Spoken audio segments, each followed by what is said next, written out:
भगवान महावीर स्वामी के चरणों में शत नमन। परम पूज्य आचार्य श्री महाश्रमण जी के चरणों में शत नमन। इत्र विराजित साध्वी वंद के चरणों में शत नमन।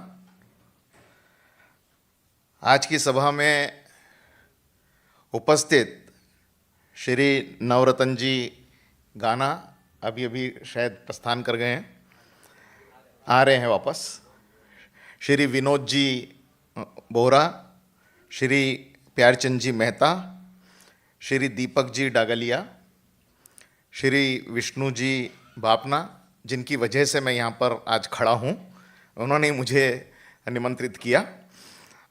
श्री महेंद्र जी सिंघवी, जिन्होंने अभी मेरा परिचय आप लोगों से कराया।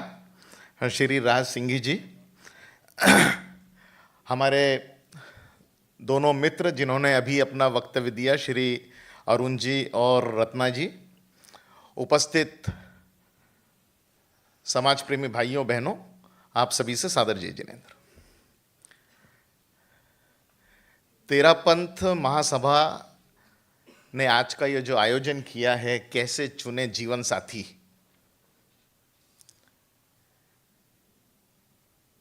के लिए सबसे पहला प्रश्न मेरे मन में आता है कि किसी भी सामाजिक संस्था को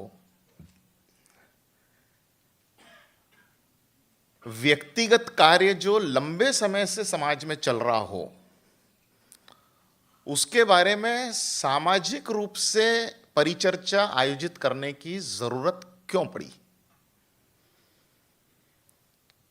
जीवन साथी समाज में, समाज से इंडिविजुअल घरों में हमेशा से चुनते चले आ रहे हैं। फिर ऐसा क्या हो गया कि महासभा ने सोचा, महासभा की एक कॉन्सेप्ट यूनिट शगुन, उन्होंने तय किया कि एक परिचर्चा करते हैं, कुछ एक्सपर्ट लोगों को बुलाते हैं और उनसे समझते हैं। क्या समझते हैं? कैसे चुने जीवन साथी। तो मेरे मन में यह जवाब आया कि अगर प्रश्न व्यक्तिगत प्रश्न जब सामाजिक बन के उभरता है, तो कहीं ना कहीं वो प्रश्न मानस पटल के ऊपर बहुत गहरा और बहुत चिंतनीय हो जाता है, तब जाकर वो सामाजिक पटल पर आता है।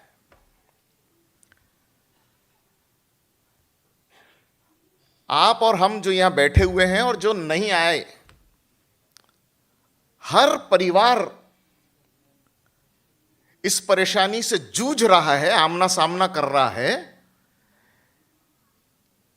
कि अपने बच्चों का जीवन साथी कैसे चुने। और ये कैसे चुने प्रश्न को इस तरह से परिवार में ये उलझन पैदा कर रहा है और परिवार के साथ साथ सामाजिक रूप से उलझन पैदा कर रहा है कि धीरे धीरे धीरे धीरे देखते देखते देखते देखते मात्र पिछले 10 सालों के अंदर हमारे समाज में विवाह की जो उम्र है वो आगे सरक गई है। सिर्फ 10 साल पहले की बात अगर हम विचार करें, हमारे अपने सबके परिवारों में, हमारे रिश्तेदारों के परिवारों में विवाह की आम उम्र 10 साल पहले हुआ करती थी 23 से 25। 22-23 की लड़की, 24-25 का लड़का, शादी हो जाती थी। आज आम उम्र हो गई है, आम उम्र 27 से 30। ये आम उम्र हो गई है। और ये उम्र का बढ़ना, ये समाज के भविष्य के लिए कंसर्न का विषय है, चिंतन का विषय है। आयोजन शुरू होने के चूंकि मैं नागपुर से आया, रत्ना जी पुणे से आई, हम लोग, अरुण जी, हम लोग पहले आ गए यहाँ पर। लोकल को ये फायदा होता है कि वो समय से आ सकते हैं।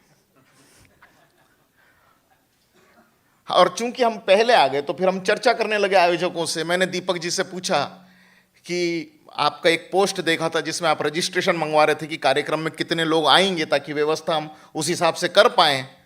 तो कितने लोगों के रजिस्ट्रेशन आए? तो बताया गया 190, 190 लोगों के रजिस्टर, लड़के लड़कियां 190, उनके परिवार के लोग साथ में आएंगे। तो मैंने पूछा उम्र का क्या ब्रैकेट है? तो बताने लगे कि 22 से 26 साल के लगभग 80-90 लड़के लड़कियों ने रजिस्टर किया है आज के इस आयोजन के लिए। और कुछ उनने जो बोला उन्हीं की लाइन में बोल रहा हूं कि और कुछ हैं जो 30 साल तक के हैं। तो मैंने कहा कि 30 से ऊपर के कितने हैं? ऐसा मैंने उनसे प्रश्न किया कि 30 से ऊपर कितने हैं? ये महेंद्र जी सामने बैठे थे, इनने बोले होंगे 15-20। पेपर उनके हाथ में नहीं था, पेपर इनके हाथ में था। उन्होंने सामने से जवाब दे दिया कि होंगे 15-20। लेकिन दीपक जी ने पेपर देख के बोला 70 से 80। ये आज की घटना मैं आपको बता रहा हूं, समाज का चित्र आपके सामने रख रहा हूं कि हमारे समाज की वैवाहिक उम्र कैसे आगे बढ़ रही है। 30+, 190 में से 30+, अगर 70 लोग रजिस्टर करते हैं, ये 70-80 जो आपने बोला, मैं छोटा वाला फिगर पकड़ रहा हूं उसमें से, अगर 70 लोग 30 से ज्यादा के हैं तो विचार करिए ना कि चिंता होगी कि नहीं होगी, कि रिश्ता तय क्यों नहीं हो रहा है, कैसे करें, जीवन साथी कैसे चुने। मेरे दोनों वक्ताओं ने पहले कहा और दीपक जी ने जो भूमिका बांधी थी इस कार्यक्रम की, उन्होंने भी कहा कि समय तेजी से बदल रहा है। अरुण जी ने तो बहुत विस्तार से बोला कि समय तेजी से बदल रहा है। पहले भी बदलता था, धीरे धीरे बदलता था और उसमें एडजस्ट होना, समायोजन होना के लिए वक्त मिल जाता था। अभी समय तेजी से बदल रहा है, वक्त ही नहीं मिलता एडजस्ट होने को। और ये जो समय तेजी से बदल रहा, इस तेजी से बदलते समय में रिश्ता तय होना यह समाज की नंबर 1 परेशानी बनकर उभर गया है। रिश्ता तय होना। दीपक जी, आपने भी अपने भूमिका के सत्र में बहुत राइटली बोला, मैं उसको अपने शब्दों में बोलता हूं, आप ही वाली बात को,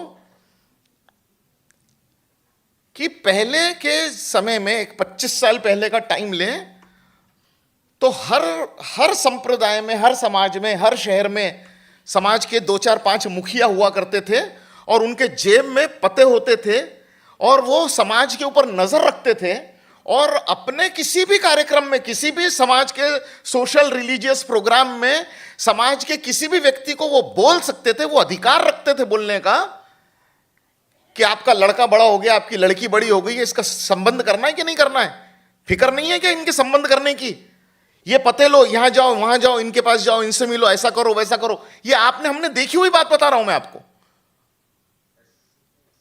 इन 25 सालों में धीरे धीरे धीरे धीरे ये वाली व्यवस्था जो आप कह रहे थे, फूफा जी, मासा जी, वो वाली पीढ़ी लुप्त हो गई है। तो ये वाली व्यवस्था अब बची नहीं है। कोई किसी को रिश्ता बताता नहीं और कोई किसी के रिश्ते के बीच में, सगे भाई को पूछो कि ये एक बायोडाटा आया है, जरा इसके बारे में कुछ इंफॉर्मेशन, तो बोलता बाकी तो सब ठीक दिख रहा है लेकिन आप देख लो। मतलब बता के भी कुछ नहीं बताया, आप देख लो। कोई किसी को रिश्ता बताता नहीं, कोई किसी के रिश्ते के बीच में आता नहीं। और उसकी सबसे बड़ी वजह है कि आज के जमाने में कोई किसी की गारंटी ले सकता नहीं, जो आप कह रहे थे। कोई किसी की गारंटी छोड़ो ना भाई साहब, हम अपने बच्चों की गारंटी ले सकते क्या? इसको बोलते हैं जमाना तेजी से बदलना। और इस तेजी से बदलते हुए जमाने में अगर हम समय के साथ नहीं चले, हम समय के साथ नहीं बदले, हमने समय का रिस्पेक्ट नहीं किया, तो उसका भुगतान तो हमको करना ही पड़ेगा। बहुत सारी चीजों में हम समय के साथ बदल गए, हम भी बदल गए। आप जितने लोग, अपन लोग बैठे हुए हैं और हमारा सो कॉल्ड ऑर्थोडॉक्स समाज, हम भी समय के साथ बदले हैं। बट हमने पिक एंड चूज कर लिया कि किन चीजों में हमें बदलना है और किन चीजों में हमें नहीं बदलना है। जिन चीजों में हमने बदलना चाहा हम बदले। फॉर एग्जाम्पल किस में बदले? बढ़िया से बढ़िया मोबाइल खरीदना हो तो हम सबसे आगे। मैं आ रहा हूं आपकी बात पे। हमारे समाज की महिलाएं, हमारे एज ब्रैकेट की, मैं हमारे एज ब्रैकेट की बात कर रहा हूं, हमारे समाज की महिलाएं हमारे एज ब्रैकेट की, जिनको अंग्रेजी भी कम आती है, जिनको टेक्नोलॉजी भी कम आती है, मेरी पत्नी ने कहा आईफोन चाहिए। मैंने कहा स्मार्ट मोबाइल ले ले, आईफोन की क्या जरूरत है? बड़ा वाला स्मार्ट स्क्रीन, बड़ा स्क्रीन वाला मोबाइल, आईफोन क्यों चाहिए? तो कहने लगी कि वो किटी पार्टी में जाते हैं, वहां दूसरे लोग जब आईफोन घुमा के दिखाते हैं ना, तो फिर वो हमें भी दिखाना होता है। पिक एंड चूज, हम कहां बदलते हैं? महंगी से महंगी चीजें खरीदने में हम आगे, इस्तेमाल करना आता हो, कम आता हो, नहीं आता हो, चलता है। ऐसे मैं ढेर सारे एग्जांपल्स बता सकता हूं, लेकिन जैसे रत्ना जी ने कहा कि उनको 15 मिनट का वक्त दिया था, मुझे भी 35 मिनट का वक्त दिया है, तो मैं अपनी सारी बातें, क्योंकि गंभीर विषय पे बात कर रहा हूं, गंभीर बातें आप तक पहुंचाने की जरूरत महसूस करता हूं, इसलिए इशारे इशारे में बात समझते चलेंगे तो ज्यादा बेहतर होगा। एलोबरेट नहीं करता मैं। हम कहां नहीं बदले? अपने बच्चों के संबंध देखने में नहीं बदले। हम आज भी लड़का लड़की कैसा देखते हैं? वही तरीका जो 25 साल पहले का था। आपने बताया कि पहले माता पिता तय कर देते, वो बहुत पहले की बात है। पिछले 25, 30, 40 साल से मेरे शादी को आने वाले 15 फरवरी को मेरे शादी को 40 साल हो जाएंगे।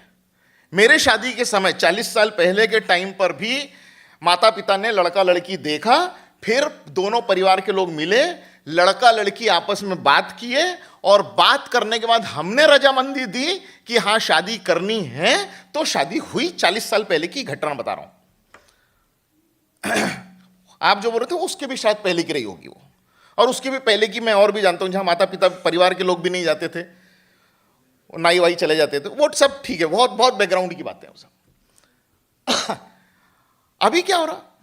अभी भी आमतौर पर माता पिता बायोडाटा बनाने लगते हैं, बच्चों का बायोडाटा बना के शेयर करते हैं अपने रिश्तेदारों में।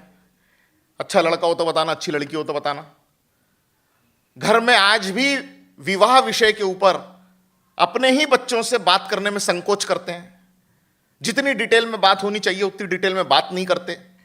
अभी हमारे दोनों वक्ता बता रहे थे कि बात करनी जरूरी है, जो काम हम कर नहीं रहे हैं, क्योंकि हम कई सालों से ये प्रोसेस में लगे हैं और कई सालों से ये बात नहीं कर रहे हैं। दीपक जी कह रहे थे अभी हम जब नीचे बैठे थे कि मम्मी से तो मैं फिर कभी बात कर लेता था, लेकिन पापा अगर हॉल में बैठे तो मैं कमरे में होता था, कमरे में रहता था तो वो कमरे में आते थे तो हम हॉल में चले जाते थे। और ये उनकी बात नहीं है, वो मेरी भी बात है, वो आपकी भी बात है, वो हमारे परिवारों की बात है। हमारे यहां ये जो सिस्टम बना हुआ है, ये सिस्टम में चेंज की जरूरत है, क्योंकि चेंज बहुत तेजी से आ रहा है, बदलाव तेजी से है। लड़का लड़की देखना है। मान लीजिए कि मेरी बेटी है और मेरी बेटी के लिए एक लड़का ढूंढना है मेरे को, तो मी एज ए फादर कैसे देखूंगा मैं? कैसे चुने जीवन साथी? कैसे चुनूंगा मैं जीवन साथी? उसके लिए मैं देखूंगा कि जिस परिवार में बात चल रही है वो नामी है कि नहीं, वो समृद्ध है कि नहीं, वो प्रभावशाली है कि नहीं, लड़का एजुकेटेड है कि नहीं, अच्छे व्यवसाय में, अच्छे प्रोफेशन में, या अगर जॉब भी है तो कोई बहुत बढ़िया जॉब में है कि नहीं। देखूंगा मैं अपनी बेटी के लिए रिश्ता देख रहा हूं, मैं देखूंगा कि बंगला है कि नहीं, गाड़ी बड़ी वाली है कि नहीं, मैं देखूंगा कि जिस घर में मेरी बिटिया की बात कर रहा हूं 2-4-5 नौकर चाकर हैं कि नहीं, मेरी बिटिया को इस घर में आकर बहुत ज्यादा काम तो नहीं करना पड़ जाएगा ना कहीं। नहीं देखते हैं क्या? नहीं सोचते हैं कि as a father, as a mother, ये हार्ड कोर रियलिटी है कि नहीं है? हम ये सब देखते हैं, लेकिन जो हम नहीं देख पाते और जो ये दोनों मेरे पूर्व के वक्ता पूरा जोर दे दे के जो कह रहे थे, उसके लिए अरुण जी आपने शब्द का भी इस्तेमाल किया, कंपैटिबिलिटी देखने की जरूरत है इस बदले हुए जमाने में। इन दिस चेंज्ड सीनियरो, कैसे चुने जीवन साथी, उसके लिए हमें कंपैटिबिलिटी देखने की जरूरत है। ये सब जो हम देख रहे हैं, समृद्ध परिवार, नामी परिवार, नौकर चाकर, बंगला, गाड़ी, ये सब जो हम देख रहे हैं, ये सब मिल जाए किसी परिवार में और लड़का लड़की की फ्रीक्वेंसी मैच ना हो, वेवलेंथ मैच ना हो, क्योंकि आज के जमाने में दोनों पढ़े लिखे हैं, आज के जमाने में दोनों का एक्सपोजर है, आज के जमाने में दोनों बाहरी दुनिया के साथ में तालमेल बिठाकर आगे बढ़ रहे हैं। ऐसे में वेवलेंथ मैच होने की जरूरत ज्यादा है और ये वेवलेंथ को मैच होना इज कॉल्ड कंपैटिबिलिटी। कंपैटिबल होना, लड़का लड़की कंपैटिबल होना, बहुत डिटेल में इन्होंने बताया, मैं उसके ज्यादा विस्तार में नहीं जा रहा। कंपैटिबिलिटी मैं एक और काम कर सकता हूं कि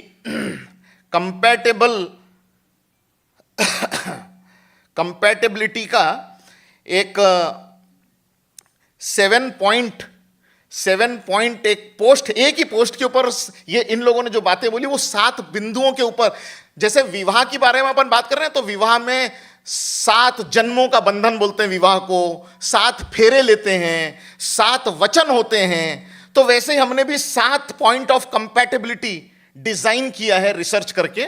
मैं आपको पोस्ट कर दूंगा और आप बाफना जी, आप चाहो तो इन लोगों को सबको, क्योंकि इनके नंबर है आपके पास, आप चाहो तो इन लोगों को भेज सकते हो। तो कंपैटिबिलिटी जरूरी है, कंपैटिबिलिटी। और वो कंपैटिबिलिटी कौन देखेंगे?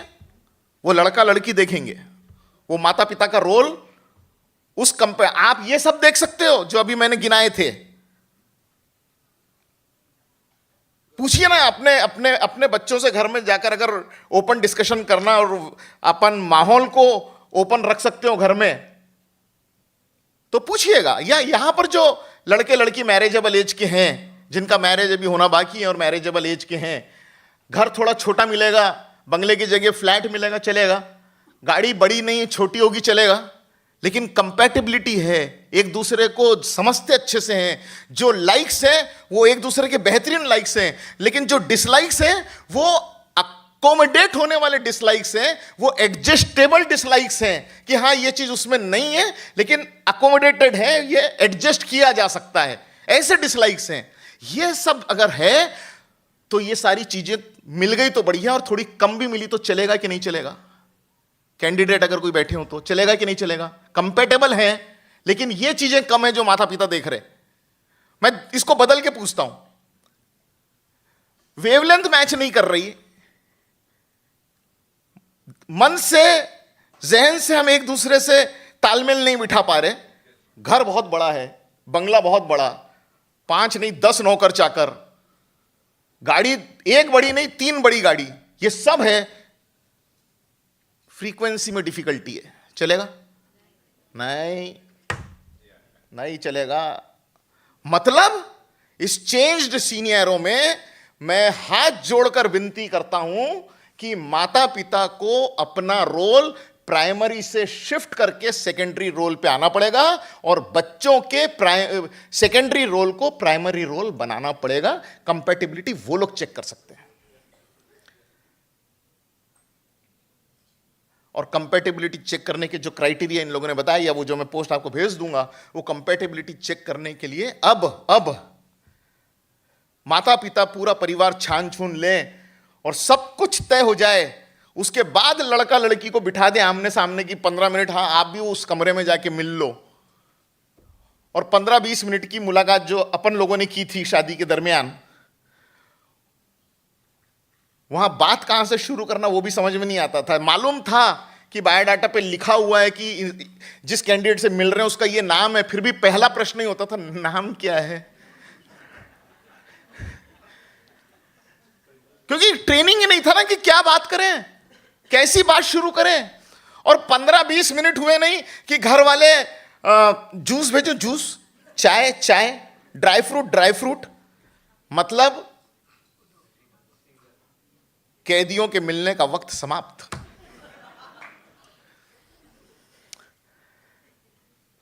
ये तौर तरीके बदलने होंगे और हमें आज की धरातल पर आना होगा। लड़के लड़कियों को एक दूसरे से जान पहचान करने के लिए फ्रीडम देना होगा। हमको अपने घर में लड़के लड़कियों के विवाह की उम्र के 5 साल पहले से कैसे चुने जीवन साथी, अपने घर में लड़के लड़कियों की विवाह की उम्र आने के 5 साल पहले से, during their course of education, जब वो कॉलेजेस में हो तब से चर्चा करती रहनी पड़ेगी कि अपने परिवार का ये वाला फ्रेम है मैरिज को लेकर, what ever is your frame of the family frame, कि ये वाला फ्रेम है। और ये वाला जो फ्रेम है, ये फ्रेम के कैंडिडेट के लिए हम भी ओपन हैं, आप भी ओपन रहना। दोस्ती करो तो इस फ्रेम के अंदर दोस्ती करना। आपके पास जब जिस समय पर रिश्ता करने जाएंगे, उस समय रिश्ता अगर आपके पास आ जाए तो आपने हमको बता देना, हमारे पास आएगा तो हम आपको बता देंगे। इस तरीके का वातावरण की निर्मित घर में उस समय से करने की जरूरत है जिस समय तो हम सोचने के लिए तैयार भी नहीं होते।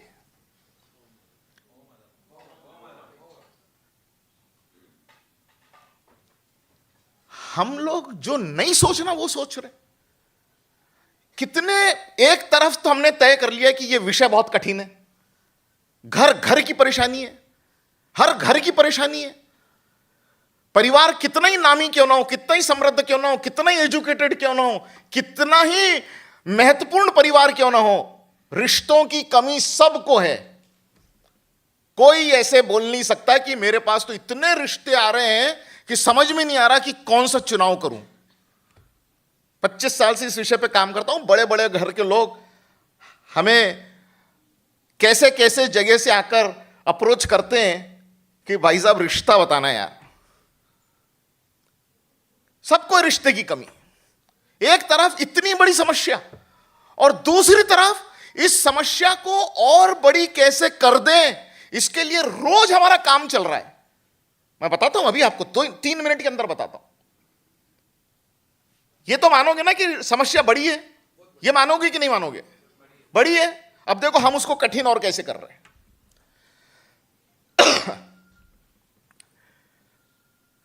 मेरी लड़की है ना, पढ़ी लिखी है, मेरे को लड़का पढ़ा लिखा चाहिए, यहां तक सोचे तो समस्या नहीं है। अब समस्या शुरू कहां से हो रही है? मेरी लड़की डॉक्टर है, मेरे को डॉक्टर लड़का चाहिए। अब समस्या खड़ी कर दी हमने, कैसे मिलेगा जी डॉक्टर लड़का? कोई आकलन है, कोई डाटा है, समाज की कोई रिव्यू रिपोर्ट है? कुछ नहीं है। नहीं, अपन है ना, अपने समाज में हर आदमी अपने आप को तुर्रम समझता है। मैं हूं ना, मैं, अपना रिश्ता क्या है? 2 बच्चे और समाज में रोज आना जाना, सबसे मिलना जुलना, हो ही जाएगा ये काम। मेरे को तो डॉक्टर लड़का चाहिए। मैं आप सबकी जानकारी के लिए एक बात बताता हूं। आज से 15 साल पहले पूना में हमने अपने कार्यालय में एक रिसर्च करने का काम किया और महाराष्ट्र में जितने भी मेडिकल कॉलेजेस हैं, हमने सारे मेडिकल कॉलेजेस में जैन समाज के जो बच्चे मेडिको प्रोफेशन में चले गए, एडमिशन ले लिया है, जो कुछ सालों में डॉक्टर बन के बाहर निकलेंगे, इनका हमने सर्वे किया। जैन समाज की बात कर रहा हूं। इनका हमने सर्वे किया और उस सर्वे का जो रिपोर्ट आया, वो रिपोर्ट मैं आपके सामने बताना चाहता हूं। Out of 100 candidate from Jain community aspiring to become the doctor, 70 लड़कियां हैं 100 में से। 70% girls want to become doctor and 30% boys. लड़कियों ने अपने रिपोर्ट में, जो रिपोर्ट बाहर आई, लड़कियों ने अपने क्वेश्चनियर में दिया कि शादी मुझे मेडिकल लड़के से ही करनी है। मैं डॉक्टर बनने वाली हूं और शादी करूंगी तो मेडिको बैकग्राउंड के लड़के से करूंगी। 70 के सामने अवेलेबल कितने हैं? 30। तो 40 का क्या, मान लीजिए कि ये 30 के, ये 30 से हो ही गई, तो 40 का क्या होगा? बैकग्राउंड में रह जाएगी ना 40। रुकते हैं, इनका क्या होगा बताता हूं मैं आपको, रोक के रखते हैं इसको भी। वो लड़कों से जब हमने बात की और उनकी जानकारी ली, तो उनमें से half of the male candidate says we don't want to marry medico background girl. मेरे को आधे लड़कों ने बोला कि हमें मेडिकल लेकिन नहीं चाहिए, विथ रीजन बोला, विथ रीजन बोला उन्होंने कि मैं डॉक्टर, वो डॉक्टर, डॉक्टर का पेशा 24/7 रात और दिन काम करना पड़ता है, कभी भी फोन आता है, कभी भी इमरजेंसी होती है, कभी भी जाना पड़ता है, लेट आवर्स में काम करना पड़ता है, रूरल एरिया में काम करना पड़ता है। मैं जानता हूं कि मेरे माता पिता ने कितनी कड़ी मेहनत से और क्या क्या नहीं करके मेरे मेडिकल एग्जामिनेशन के लिए, मेरे मेडिकल प्रोफेशन के लिए, मुझे डॉक्टर बनाने के लिए उनका कितना त्याग था। मेरे को ऐसी महिला से शादी नहीं करनी जो भविष्य में परिवार का, माता पिता का ध्यान नहीं रख पाए और प्रोफेशन को ही अपना सब कुछ मान ले। मेरे को मेडिको लड़की नहीं चाहिए। अभी ये 40 ही रह गए कि बढ़ गए? 55 हो गए। 100 में से 70 में से 55 लड़कियों की शादी उनके चॉइस के लड़कों से नहीं होने वाली है। ये घर में बैठकर इंडिविजुअली अकेले हमें मालूम ही नहीं पड़ता, और हमारे बेटी की उम्र बढ़ने लगती है, मालूम देखिए कैसे पड़ता है, धीरे धीरे 1-2 साल जब तक धक्के खाने के बाद हमारे को हमारे चॉइस का लड़का नहीं मिलता, तो फिर अपन बोलते हैं कि अब है ना, सिर्फ मेरे वाले संप्रदाय में नहीं, अब कोई भी जैन डॉक्टर लड़का होगा ना तो चलेगा। पहला चेंज। और 6 महीने निकलने दीजिए, नहीं अपने राजस्थानी समाज का कोई भी डॉक्टर चलेगा। दूसरा चेंज, और एक 6 महीने निकलने दीजिए, वेजिटेरियन फैमिली का डॉक्टर चलेगा। और 6 महीने निकलने दीजिए, कोई भी चलेगा। और जब अपन इस अवस्था तक आ जाते हैं कि कोई भी चलेगा, हम ये समझ ही नहीं पाते कि हम किसी को चलने के लायक नहीं रह गए। See the problem. तो पहली समस्या मैं आपको बता रहा हूं कि हम समस्या को गंभीर और बड़ा कैसे कर रहे हैं कि हम बेवजह के अड़ंगे लगा देते हैं। मैं इसको बैरियर कह रहा हूं, अभी आपके समझने के लिए बैरियर कह रहा हूं। हम बैरियर लगा देते हैं एजुकेशन का। आप माता पिता खुश हो कि नहीं? आपकी शादी को भी 25 साल, 30 साल, 35 साल, 40 साल, 50 साल हो गए यार। एक ही प्रोफेशन के हो क्या? नहीं होना। आपकी बढ़िया निभ गई है तो प्रोफेशन से थोड़ी निभती है। समझाओ बच्चों को, डिस्कस करो घर में कि एक डॉक्टर लड़का और एक डॉक्टर लड़की रहेगी, उनको एक दूसरे के बारे में मालूम रहेगा। बाद में पेशेंट के जाने के बाद डिस्कस करेंगे, प्रॉब्लम वो थी, तुम समझ ही नहीं प्रॉब्लम, वो बोलेगी तुम नहीं समझ पाए प्रॉब्लम, जो प्रिस्क्राइब कर दिया वो गलत प्रिस्क्राइब कर दिया, क्योंकि जानते हैं ना, झंझट कर बैठेंगे। एक डॉक्टर लड़की चार्टर्ड अकाउंटेंट लड़के से बात करे, उसको इसका कुछ नहीं मालूम, इसको उसका कुछ नहीं मालूम, रिस्पेक्ट रखेंगे दोनों का। विचार करिएगा मेरी बात पे, कैसे चुने जीवन साथी। तो एक बैरियर हमने लगा दिया एजुकेशन का, एक बैरियर हमने लगा दिया शहर का बैरियर।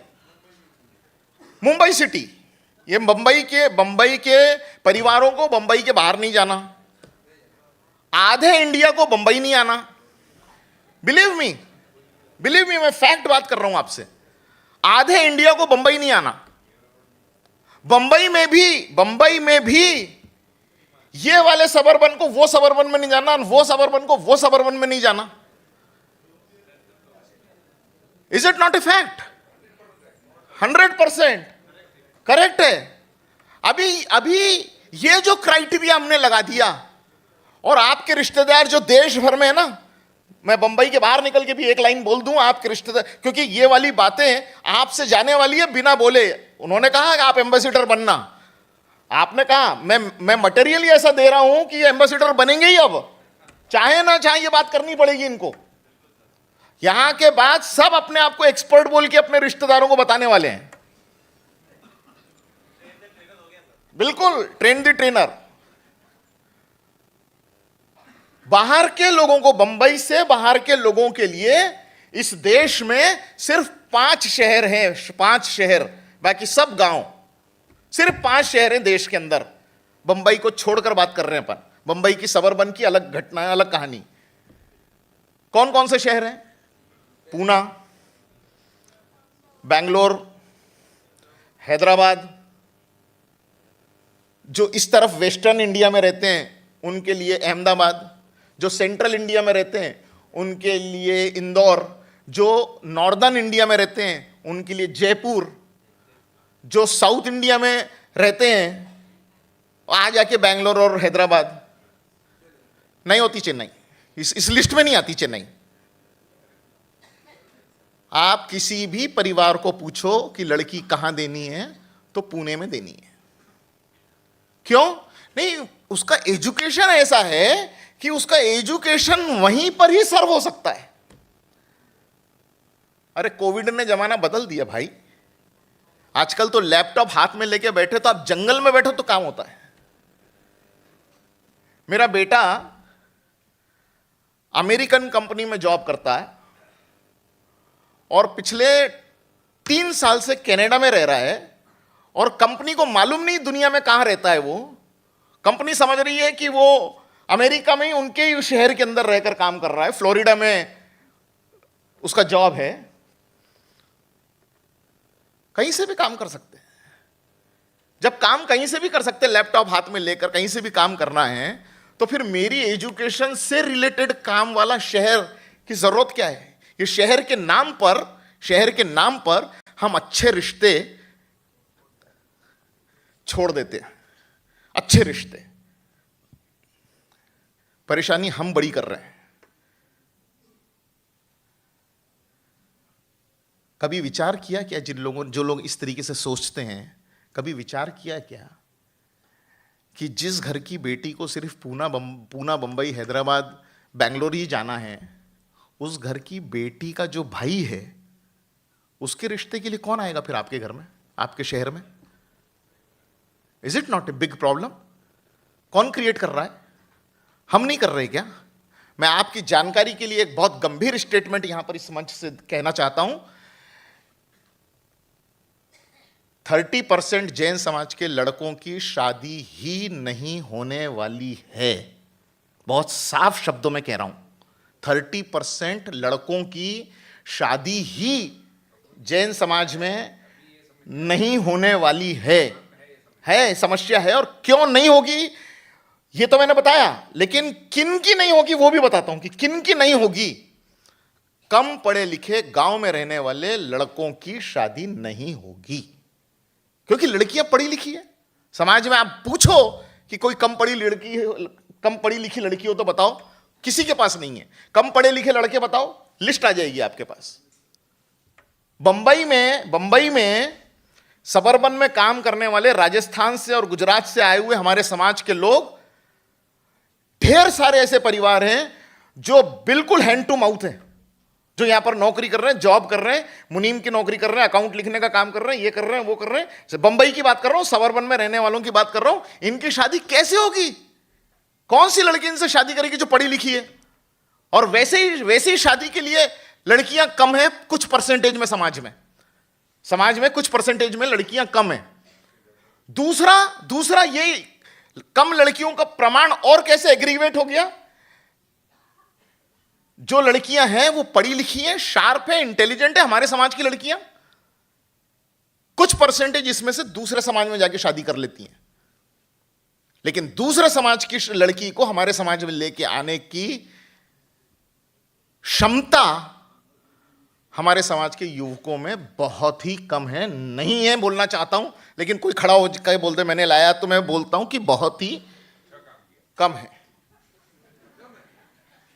आप विचार करें, ये बैरियर हमने लगा दिया शहर का, एक बैरियर लगा दिया एजुकेशन का, एक बैरियर लगा दिया शहर का, अच्छा रिश्ता छूट जाता हाथ से। एक बैरियर लगा दिया कुंडली मिलाने का, पत्री का।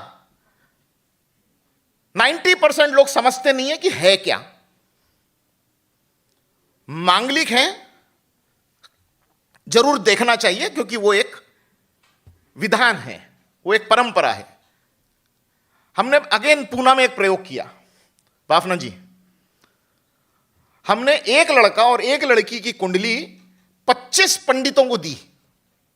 एक लड़का और एक लड़की की कुंडली 25 पंडितों को दी और सबसे रिपोर्ट ली लिखित में, और उसमें से 3 रिपोर्ट हमने बाहर निकाली। एक रिपोर्ट ऐसी निकाली जिसमें पंडित का कहना था कि बेहतरीन संबंध है, बढ़ो आगे। एक पंडित का कहना था, रिपोर्ट थी, बिल्कुल हो नहीं सकता संबंध, यह संबंध आगे बढ़ना नहीं, कुंडली मिलान नहीं करती, ऐसी भी रिपोर्ट लिख के थी। और तीसरी रिपोर्ट थी, कुंडली में दोष है लेकिन एक पूजा करा लो तो बात आगे बढ़ सकती है। तीन हमने बाहर निकाली।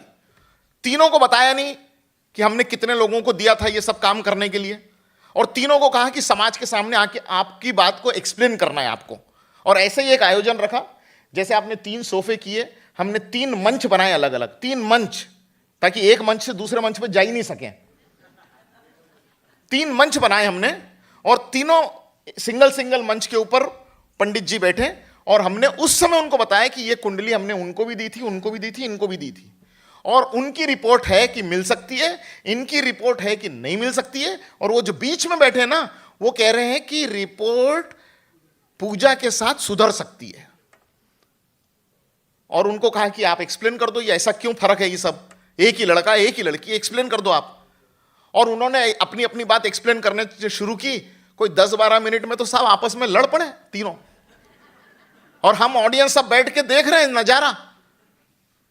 हम क्या देखना चाहते हैं, क्या समझना चाहते हैं? रिश्ते वैसे ही मिल नहीं रहे जो रिश्ते आते हैं कुंडली के नाम पे, पत्रिका के नाम पे। ये नहीं जम रहा, वो नहीं जम रहा, क्या नहीं जम रहा समझते नहीं है, मगर ये नहीं जम रहा, वो नहीं जम रहा, ये पंडित के पास नहीं जम रहा तो वो पंडित के पास जाते हैं, उसके पास जम जाता है। आप देखिए, कभी ऐसा प्रसंग आपके सामने आया कि नहीं आया कि एक ने बोला कि नहीं जम रहा, अरे साहब आप बोल रहे नहीं जम रहा, हमारा पंडित तो बोलता जम रहा। आया कि नहीं आया ऐसा प्रसंग?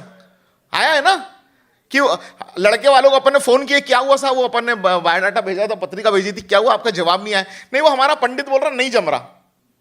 ऐसे कैसे बोल रहा आपका पंडित नहीं जम रहा, हमारा पंडित तो बोल रहा जम रहा, तब तो हमने भेजी आपको। ना बोलने का ये तरीका है, ना बोलने का तरीका, कुंडली के नाम पर ना बोलना, बहाना, इजंट इट? मैं फिर कहना चाहता हूं कि अगर मांगलिक हो या अति ज्यादा श्रद्धा हो, उसकी समझ हो विषय की, तो जरूर उसमें बिलीफ रखें, उस पे भरोसा रखें, उसके माध्यम से आगे बढ़े। लेकिन अगर अपने को कुछ नहीं समझता उसके अंदर, तो हाथ जोड़ के निवेदन करता हूं कि अपने खुद के बेटे बेटी के अच्छे संबंध को बेवजह से खराब मत करिए। जो नहीं समझने वाली बात है हटाओ उसको। ये वाला बैरियर भी हमने लगा रखा है। मैं बताना ये चाहता हूं कि कौन कौन से बैरियर लगाए, और जो बैरियर हम लगा रहे हैं उसमें से जो बैरियर हम कम कर सकते हो, विनम्रता से निवेदन करना चाहता हूं इस मंच से कि उन बैरियर को कम करिए, ताकि हम समय रहते, एज रहते अपने बेटे बेटियों का विवाह तय कर सकें। एक और बैरियर हमने लगा रखा है, उम्र का बैरियर। हर मामले में लड़का ही बड़ा होना चाहिए। एजुकेशन में बड़ा, रुपए पैसे में बड़ा, हाइट में बड़ा। अभी परसों किसी से कोई कार में मेरे साथ ट्रैवल कर रहे थे, मैंने बोला अरे यार वो तुम्हारे लड़की की बात चल रही थी रिश्ते की, क्या हुआ उसका? तो बोले वो ना हो गया। मतलब क्यों, लड़के वालों ने मना कर दिया क्या? नहीं बोले उनने मना नहीं किया, अपन ने मना कर दिया। मैंने कहा अच्छा, अपन ने मना कर दिया? क्यों भाई, ऐसी क्या बात थी कि अपन ने मना कर दिया, क्या वजह हो गई? मेरे मित्र थे, मैं पूछ लिया उनसे कि अपन ने मना कर दिया, क्यों मना कर दिया? नहीं, वो लड़का है ना 5 साढ़े 4 था हाइट, 5 साढ़े 4। मैं बोला फिर अपने को मिनिमम कितनी चाहिए? तो बोले कम से कम 5'5", कम से कम। हकीकत में रत्ना, हकीकत में परसों की बात है। या क्या हर चीज वो बड़ा होना? मैं आपको कैसे चुने जीवन साथी इस नए परिप्रेक्ष्य में, बदले हुए जमाने में समय के साथ तालमेल बिठाने के लिए अगर किसी बात में जो हमारे पुराने ठहरे हुए मापदंड हैं, उन मापदंड में अगर फेरफार हो रही हो, लड़की 6 महीने बड़ी हो, साल भर बड़ी हो, 10 महीने बड़ी हो, बाकी पूरा क्राइटेरिया आपको सूट कर रहा हो, बहुत जिम्मेदारी से एक बहुत जिम्मेदार संस्था का पूर्व राष्ट्रीय अध्यक्ष होने के नाते जैन समाज को आह्वान कर रहा हूं, चेंज करिए थॉट प्रोसेस को। मैं अपने नाम पर बोल रहा हूं कि चेंज करिए थॉट प्रोसेस को, विचार करिए, चिंतन करिए, मनन करिए। अपने बच्चों के विवाह के लिए अगर हमारे को समय के साथ हमने कदम ताल करने का काम नहीं किया, समय के साथ हमने तालमेल नहीं बिठाया, वो हाईली एजुकेटेड है, लड़का पोस्ट ग्रेजुएट, मेरी लड़की पोस्ट ग्रेजुएट है, मेरे को इससे ऊंचा लड़का चाहिए। कहां से लाएंगे ऊंचा? लड़की तो पढ़ लिख लेती, उसको दूसरा कोई काम नहीं, पढ़ते जाती पढ़ते जाती पढ़ते जाती। लड़का तो पढ़ाई के साथ साथ दुकान पे भी बैठता, धीरे धीरे नोट हाथ में आते, नोट हाथ में आए तो नोट की गर्मी हाथ में आती, नोट की गर्मी हाथ में आती तो सोचता कि करना यही काम है, तो पढ़ के करना क्या है। खींच तान के हो जाता ग्रेजुएट, खींच तान के ग्रेजुएट हो गया। अरे वो ग्रेजुएट हो गया, सिर्फ ये देखेंगे कि 2 लाख 5 लाख महीने की कमाने की कुवत के साथ हुआ वो नहीं। मेरी लड़की पोस्ट ग्रेजुएट है ना, लेकिन एमबीए, फिर उससे ऊंचा कहां से लाएंगे? है ही नहीं, अवेलेबल ही नहीं है। क्योंकि उससे ऊंचा जो है उसके लिए तो ढेर सारी अवेलेबल है, उसके पास चॉइस है, वो अपने हाथ ही नहीं लगता। और अपने हाथ जो लगता हम बैरियर लगा देते कि इससे ऊंचा। मैं आपको जिम्मेदारी से कह रहा हूं कि अगर सब कुछ अच्छा लग रहा हो और लड़के का एजुकेशन लड़की के एजुकेशन से एक लेवल नीचे हो, आगे बढ़ सकते हो। कैसे चुने जीवन साथी? बढ़िए आगे, क्राइटेरिया बदलिए, समय के साथ चलिए। ऐसी मैं और भी कुछ बातें कह सकता हूं, लेकिन मैं कहना यह चाह रहा हूं कि जितने भी बैरियर हम लगा रहे हैं, ऐसा मैं ये नहीं कहता कि सारे बैरियर हटा दो। मेरा निवेदन है हाथ जोड़ के कि जो बैरियर आप कम कर सकते हो वो वाले बैरियर को कम करिए, वो बैरियर को हटाइए। इतना तो करिए ना कम से कम। अब अंतिम एक बात और बोल के अपनी बात को क्लोज करता हूं, फिर अपन चर्चा सत्र ले लेंगे। एक होता है अगले परिवार की जानकारी निकालना। रिश्ते में ये देखना जरूरी है कि नहीं? हाँ भाई साहब, दीपक जी, यार आपके शहर में और आपके लेन में या आपकी बिल्डिंग में ये लड़की का परिवार है, मेरे लड़के के साथ इसकी बातचीत चल रही है, जरा प्लीज इसके बारे में जानकारी दीजिएगा। बोलते कि नहीं हम एक दूसरे को ऐसा बताते कि नहीं? 100% बताते, बोलते ये सबका। हाँ दीपक जी जरा। अब दीपक जी का उस परिवार से पिछले 2 साल से बोलचाल बंद है, अपनी कोई पर्सनल वजह से। पहले बहुत घनिष्ठता थी, इनके यहां खीर बनती थी, उनके यहां जाती थी, उनके यहां मालपुआ बनता था, इनके यहां आता था। लेकिन वो भाई साहब ने 10 लाख रुपए का उधार ये ले लिया, लोन ले लिया, उधार हाथ उधार ले लिया और बोला 15 दिन में देता हूं। उसको 1.5 साल हो गया है और बार बार तगादा करने पे भी वो वापस नहीं कर रहे। बोलचाल उनसे खटक गई जरा, और मैंने पूछ लिया उन्हीं के बारे में कि यार ये कैसा रिश्ता इनके लड़की के बारे में मेरे बेटे के लिए रिश्ता आया है। क्या बोलेंगे? क्या जवाब आएगा आप बताओ? हाँ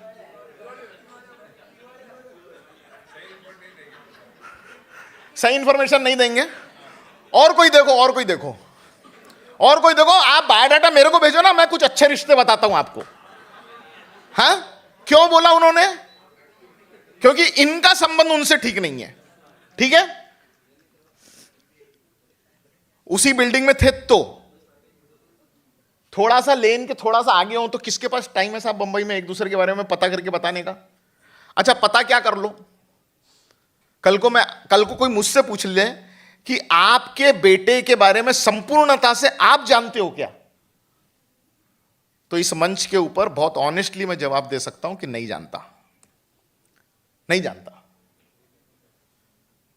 मेरे बेटे के बारे में संपूर्णता से मैं नहीं जानता। और आपकी जानकारी के लिए एक बात और बताता हूं, मेरे बेटे के बारे में संपूर्णता से उसका फ्रेंड सर्कल जानता है, उसका फ्रेंड सर्कल जानता है। ये नए बच्चों से बात करिएगा, टेक्नोलॉजी के जमाने में ये वाले बच्चों के कौन कौन से पोस्ट, कौन कौन से जगह पे किस किस के साथ कैसे कैसे चल रहे हैं, ये सब जानते हैं, जिसकी हमको कोई तरीके की जानकारी नहीं है।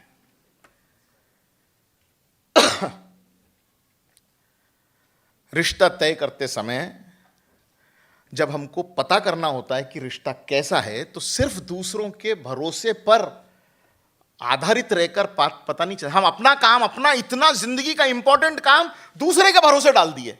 वो मेरा बेटा मेरे को बोला कि मैं पता कर दूं पापा।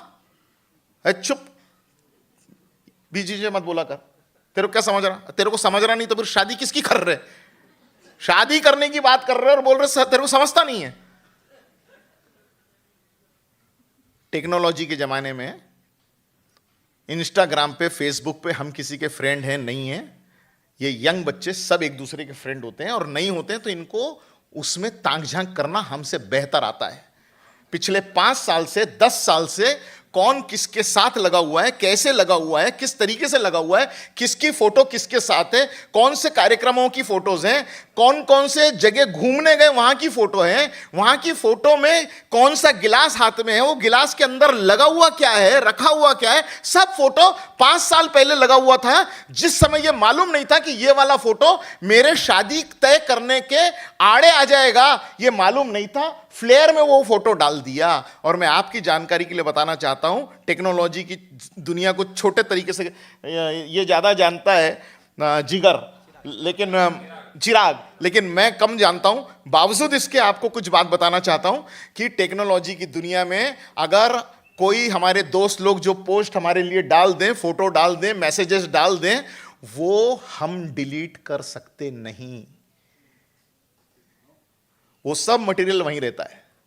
आज के जमाने में कोई बायोडाटा आपके पास आए तो इधर उधर दूसरे को पूछताछ करने के बजाय, जहां से कुछ जानकारी नहीं मिलेगी, आपके सगे रिश्तेदार जानकारी निकाल के नहीं दे सकते, वो जानकारी आपके बेटा बेटी निकाल के दे सकते हैं। उन पर भरोसा ज्यादा करिए बजाय इधर उधर के लोगों पे भरोसा करने के, जिनके पास में वक्त नहीं। अभी बाफना जी बोल दें कि कोई नागपुर का कोई प्रपोजल हमारे यहाँ आया है, और प्रफुल्ल भाई आपसे तो हमारा परिचय भी हो गया, और हमने तो आपको वक्ता के रूप में बुलाया भी था, आपका मान सम्मान भी किया था, इतना तो काम करिएगा कि इस परिवार की इंफॉर्मेशन निकाल के दीजिएगा। मैं क्या करूँगा, मैं कौन से एरिया का है, शिवाजी नगर में कौन है मेरे पहचान का, वो भाई साहब, मैं उनको फ़ोन करूँगा, अरे यार वो उनके बारे में पता करके बताना। मतलब उनके बारे में वो अपनी नज़र से आकलन करके बताएंगे, वो मेरे को बताएंगे, मैं उसमें कुछ थोड़ा सा और प्लस माइनस करूंगा, मैं उनको बताऊंगा, वो उस पर भरोसा करने लग जाएंगे। ये कौन सा तरीका है आज के ज़माने में? कौन सब ये सब तरीके से करेगा काम? और फिर हम बोलेंगे कि रिश्ते टिक रहे नहीं। रिश्ते तय करना जितना ज़्यादा कठिन हो गया हमारे समाज में आज के ज़माने में, उससे ज़्यादा कठिन हो गया है मित्रों रिश्ते को निभाना। आए दिन रिश्तों के खटास की बातें समझ में आती है। शादी को 2-4 साल नहीं हुए कि रिश्ता टूट गया, साल भर नहीं हुआ कि रिश्ता टूट गया, 6 महीने नहीं हुआ रिश्ता टूट गया, 1 महीना नहीं हुआ कि रिश्ता टूट गया, शादी आज हुई और कल रिश्ता टूट गया। ऐसे परिवारों को मैं जानता हूं। क्या चल रहा है ये सब?